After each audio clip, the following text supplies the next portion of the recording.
കോട്ടപ്പുറം തിരുവളയനാട് ക്ഷേത്രത്തിന്റെ കീഴിലുള്ള ആറാട്ടുകുളം നവീകരണ നിർമ്മാണോദ്ഘാടനം നടത്തി. PMKSY പദ്ധതിയിൽ ഉൾപ്പെടുത്തി 56.83 ലക്ഷം രൂപ ചിലവഴിച്ചാണ് കുളം നവീകരിക്കുന്നത്. നിർമ്മാണോദ്ഘാടനം പാലക്കാട് MP VK ശ്രീകണ്ഠൻ നിർവഹിച്ചു.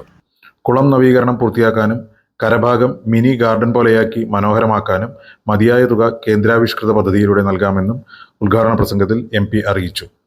16 കോടിയിലധികമുണ്ട്. കൃത്യകണക്ക് സുനിത ജോസഫ് പറയും. ബ്ലോക്ക് പഞ്ചായത്തിന്, ശ്രീകൃഷ്ണപുരം ബ്ലോക്ക് പഞ്ചായത്തിന് കേരളത്തിലാകെ 14 ബ്ലോക്ക് പഞ്ചായത്തുകളെ തിരഞ്ഞെടുത്തതിൽ 2 പാലക്കാട് ജില്ലയിലാണ്. അതിലൊന്ന് നമ്മുടെ ശ്രീകൃഷ്ണപുരം ബ്ലോക്ക് പഞ്ചായത്താണ്. ഏറ്റവും കൂടുതൽ ജലം സംഭരിക്കാൻ കഴിയുന്ന, കാർഷിക വൃത്തിക്ക് ഒരുപാട് അഭിവൃദ്ധി ഉണ്ടാക്കാൻ കഴിയുന്ന, അതിലൂടെ ഒരുപാട് പേർക്ക് തൊഴിലുണ്ടാക്കാൻ കഴിയുന്ന, വരുമാനം ഉണ്ടാക്കാൻ കഴിയുന്ന, ഉൽപാദനം വർദ്ധിപ്പിക്കാൻ കഴിയുന്ന ഒരു ബൃഹത്തായ പദ്ധതിയാണ് കൃഷി സഞ്ചായ യോജന. കേന്ദ്ര ആവിഷ്കൃത പദ്ധതിയാണ്. ഈ പദ്ധതി പ്രകാരം ഇവിടെ ഒരുപാട് പ്രവർത്തനങ്ങൾ നടന്നിട്ടുണ്ട്. ഏകദേശം അന്തിമഘട്ടത്തിലേക്ക് വരികയാണ്. കഴിഞ്ഞ 4 വർഷമായി നടക്കുന്ന പദ്ധതികൾ, അതിലെ ഏറ്റവും പ്രധാനപ്പെട്ടതാണ് നമ്മുടെ ആറാട്ടുകുളം നവീകരണം.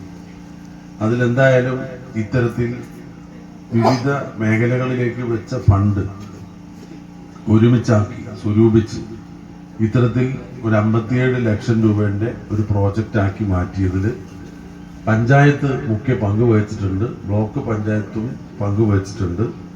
ഞാൻ പഞ്ചായത്തിനെയും ബ്ലോക്ക് പഞ്ചായത്തിനെയും പ്രത്യേകമായിട്ട് അഭിനന്ദിക്കാൻ ഈ സന്ദർഭം വിനിയോഗിക്കും. ഏറെക്കാലത്തെ ഭക്തജനങ്ങളുടെ കാത്തിരിപ്പിനാണ് വിരാമമായിട്ടുള്ളതെന്ന് നിർമ്മാണ കമ്മിറ്റി പ്രസിഡന്റ് P ഉണ്ണികൃഷ്ണൻ മാസ്റ്ററും അംഗങ്ങളും പറഞ്ഞു. Block panchayat president Sunitha Joseph മുഖ്യാതിഥിയായി. C Chami, T Sheeja, P Mohanan, K Subramanian, KT Chandran, K Nishad, P Ashokan, Rajendran master, AE Mansoora എന്നിവർ സംസാരിച്ചു.